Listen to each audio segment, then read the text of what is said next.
कौन ब्राह्मण जो यूरेशिया से आए, जो रशिया से आए, मणिपुर के रास्ते से आए, व्यापार करने आए, यहाँ गंदगी उसने फैलाया, उसने अपना धर्म को व्यापार बना लिया, मंदिर को अपना व्यापार और दुकान बना लिया। उसके अंदर कहाँ है समानता, कहाँ है? क्या उससे ज्यादा ज्ञान किसी और को नहीं है? बनारस के अंदर एक मुसलमान अगर प्रोफेसर संस्कृत जानकारी रखा, उसने पढ़ाया, तो कहा मुसलमान संस्कृत नहीं पढ़ा सकता, एक दलित जज नहीं बन सकता, एक छोटा क्षुद्र आदमी बड़ा ऑफिसर नहीं बन सकता, एक आईएएस ऑफिसर नहीं बन सकता। वही बनेंगे तो ये 2-3% राज अभी भी कर रहे हैं। आज विधायिका है, न्यायपालिका है, कार्यपालिका है, मीडिया है, तमाम जगह यही लोगों का 2-4% लोगों का धाक जमा।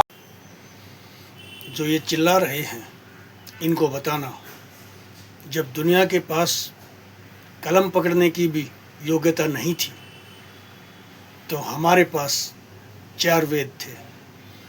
जो ये चिल्ला रहे हैं, इनको ये भी बताना, जब दुनिया के पास कोई संविधान नहीं था, तो हमारे पास मनुस्मृति थी। जो ये चिल्ला रहे हैं, इनको ये भी बताना, मनुस्मृति में 4 वर्ण लिखे हैं।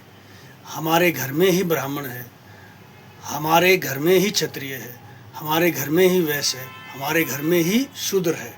जन्म से सभी शूद्र हैं, वर्ण अपना चेंज कर लेते हैं।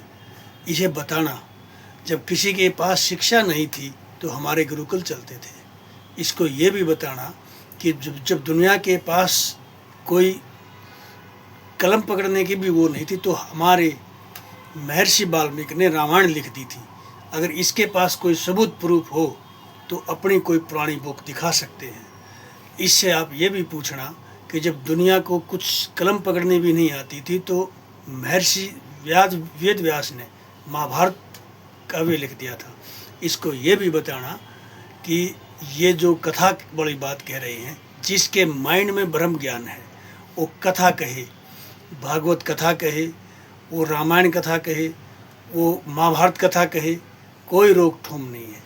इस देश में जाति परंपरा की राजनीति तो आप लेकर आए हैं, आपका संविधान लेकर आया है। मनुस्मृति तो वर्ण व्यवस्था है। बच्चा जन्म से शूद्र, उसके बाद वर्ण चेंज करता है। ये हमारी परंपरा है। ये मिले तो इसको बताना।